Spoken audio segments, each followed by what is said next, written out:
Welcome to the Sharing Circle podcast. My name is Arno Kaplan, and today we are welcoming Christopher Hans, our Indigenous Engagement Manager for the Pacific and Western regions here at BGIS, to talk about Indigenous History Month.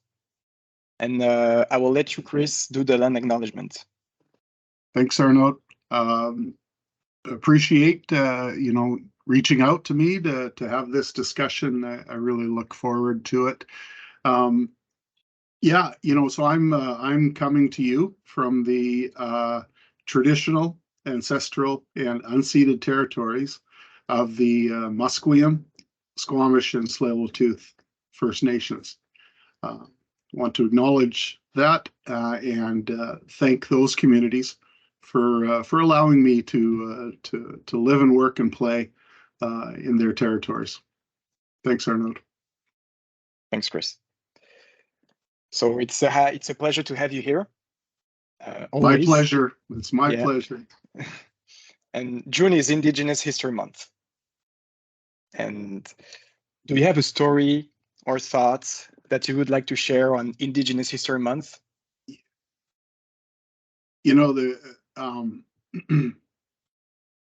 Just one story.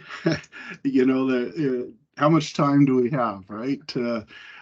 So my feeling is there's so many stories that we could talk about. Just the fact that we have an Indigenous History Month now that Canadians are recognizing and participating in and learning about the history of Indigenous people in this country is amazing.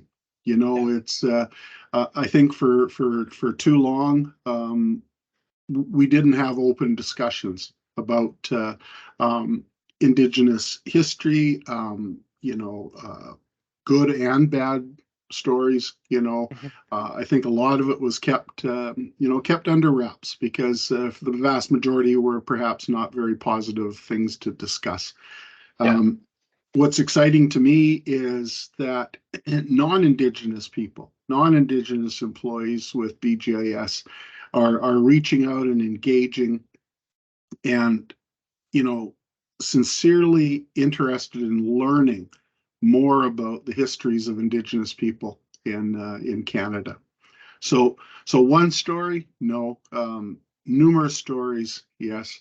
And but to me, this dialogue that Indigenous and non-Indigenous people are having, both within our company and in the broader community, to me, it's just a great feeling. I truly appreciate the enthusiasm and the time and effort and the open minds and hearts that both our employees and in the broader community are taking towards learning about Indigenous history. And I can say, as a side quote, I'm a member of the BGIS Indigenous Committee, and I can see more and more people getting involved, wanting to do their part and wanting to have an active part in the Indigenous Engagement Program at BGIS. So that's really beautiful to see. That's great. That's great to hear. And I think it's something that grew organically. Especially if a lot of these things were maybe not covered in our journey through high school and college, and were perhaps maybe briefly spoken about in the media. So to learn about the intergenerational impact of residential school, to learn more about the impacts of the 60s scoop. To learn more about those sorts of things and learn about where did the orange shirt day come from, right? To learn those stories and learn that history, I think people are well, for one, they're wondering why this wasn't taught in school, but now that they're learning it, they're taking it and moving forward with it, and I think that's awesome, both for Indigenous and non-Indigenous people. Yeah, and just speaking on National Indigenous Day, it's very recent that it's an off day, like an off work day. Yes. It's a federal vacation. I think it has been one for a year or two. So it's things are moving. Yeah, it's a start in a move in the right direction, right, Dario? Exactly. Yeah. You know, there's so much history that goes into how Indigenous people and our circumstances and in this world, you know, one day off work's not going to change everything. But Yeah. you know, June 21st is a day to celebrate. Yeah. Both the differences between Indigenous culture and non-Indigenous culture and the similarities. And I Yeah. think the further that people explore Indigenous culture, if you're a non-Indigenous person, Mm-hmm. I think the more similarities people find between their own cultural background and Mm-hmm. Indigenous culture, especially when it relates to family, when it relates to helping, giving, those sorts of things. Great. And what does it mean for you personally, the Indigenous History Month? Yeah, again, it's just an opportunity for me as an Indigenous person. I learn, you know, you know, we're all raised in a particular neighborhood or city or region, and I love to learn about the Micmac. You know, I love to learn about you know, Cree. I love to learn about Inuit traditions. You know, Métis traditions that maybe in my region or neighborhood that I grew up in wasn't readily available to me.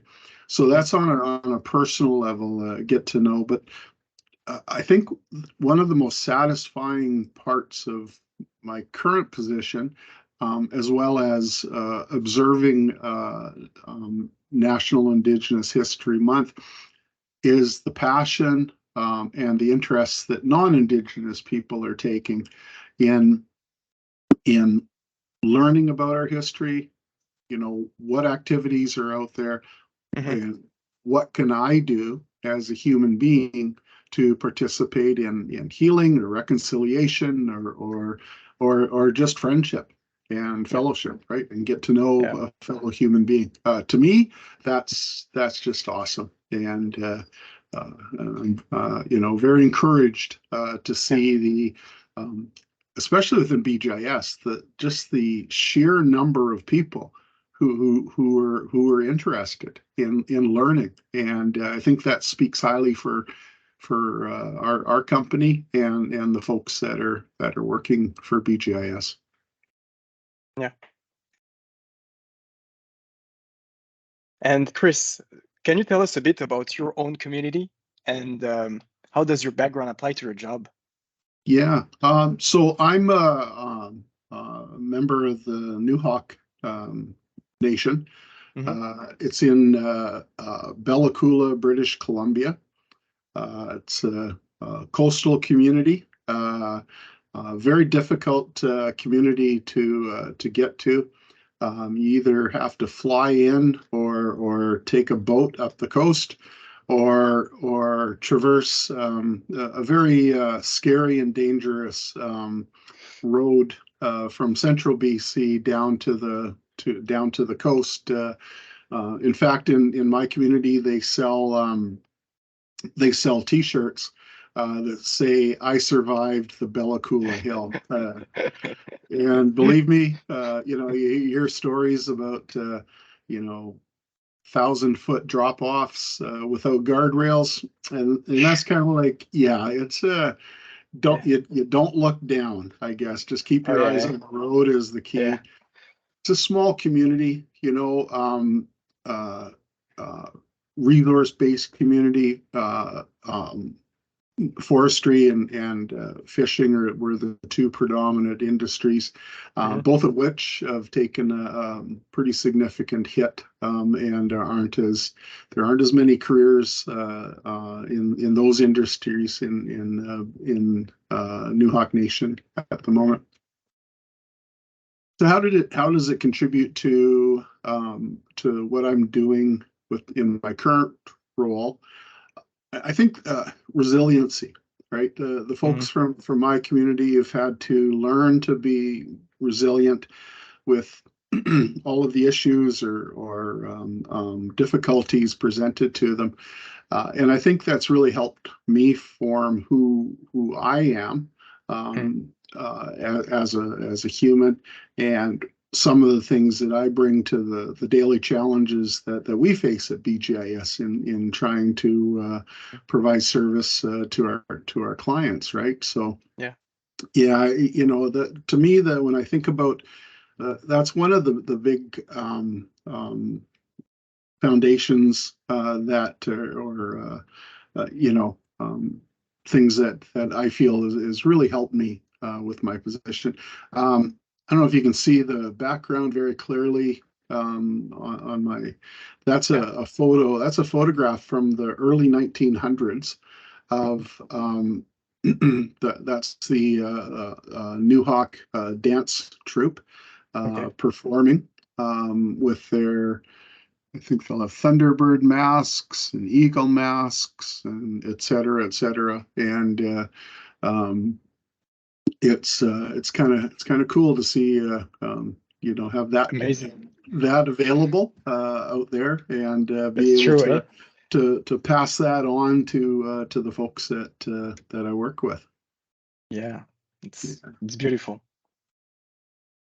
Yeah, and what are ways that BGIS employees and other people outside of BGIS could do to get acquainted to the Indigenous culture during June, the Indigenous History Month? I think my feeling is if a person is personally invested in learning, that exploring different things is a little easier. So my suggestion is if you are truly interested in learning, there's a multitude of ways to learn more about Indigenous culture where you live or where you work. But the best way to do it is actually get out and go. So whether that means going to the Friendships Center in your local community and just introducing yourself to someone, saying hello. There's nothing wrong with saying, I don't know anything about your community. I don't know anything about your culture, but I'm trying to learn. To me, the important part is the human part of making that effort to go to the community. There are powwows, fish fries, bingos. Even though bingo technically, a cultural event, but it's a gathering. There's That's a the purpose. gathering of at the Friendship Centers. There's a purpose. People are there socializing. There's all sorts of activities that go on, not just on June 21st, but 365 days a year throughout Canada, and regardless of what region you are located in, there are those opportunities. But I understand, sometimes learning about things that are different from a person's background is sometimes difficult to make that step. I understand that. Yeah. The only thing I can say is that I think if a person does make that step, make that chance to go to a powwow, go to the Friendship Center, whatever it may be, the rewards are tremendous. Yeah. If I can jump on these points, I've been to a Friendship Center myself in Ottawa, the Ottawa Friendship Center, and I was surprised at how welcoming the people are. Yes. Really cheerful. They don't expect you to be experts. Like I think, and that's the reason why I think some people, they want to go there, but they're just too afraid to do a mistake or to not know enough. And I don't know, say bad things to someone, but it's not the case. Like they No. don't expect you to be experts. They're just like very flattered that someone is interested in their culture and want to know and want to contribute. So that's the goal. There's no test. There's Yeah, no that's it. there's no pass fail. It's about, some people may become completely immersed in the new culture that they learn about. Some people may just have a very, minor involvement in the culture. Again, a person will still be accepted and appreciated for making that effort. So, I would highly encourage the personal involvement. But there's a number of other ways that, if that's not, because some people are just, not comfortable with that. Yeah. But there's ways to slowly work towards that. There's quite a number of films out there that can help a person understand about Indigenous culture. There's a wide variety of novels, books. There's media. APTN is a great way to kind of look at the current news from an Indigenous lens, from an Indigenous perspective. They'll talk about the same stories that you might see on the other forms of media, but it'll have a little bit of a different editorial or slant to it. And I think that's a way, for an accessible way for a lot of people to start their journey without, and then perhaps build towards that personal in-person interactions with Indigenous people. Yeah, there's podcasts too. I know I listen to a lot of those and very resourceful. Yeah, it's again, there's no pass fail here. Exactly. You're not going to make a mistake unless you willingly make a mistake, right? So yeah, by thinking about it too much, like, oh, I don't want to say something bad. I don't want to say so. Yeah, it's just, I don't know, say something. Ask, if you can ask, just ask. Or is this okay to say, or can I say this kind of thing? And they will tell you. Yes, and I think I think you've witnessed that firsthand, and the rewards of those interactions are they're probably going to be with you the rest of your life. Yeah, right. Those lessons learned, and so no, it's awesome. Yeah, by going there, and like I've had the chance to attend a powwow, and I'd bring my kids there. It's so, like, it's a family gathering, everybody, and they're like beautiful dancers. You can ask to take a picture with them. They will be flattered. It's a whole day event. All the family is welcome. I loved my experience. Who knows, Arnaud? Maybe one day they'll get you up dancing too. Yeah, it's for sure. I'd love that. Yeah, but you don't have to, right? That's the other thing. Oh, I'd be flattered. If I'm invited, I would go. We'll start looking for posters. Arnaud's performing at such and such. Oh yeah, my wife filming me.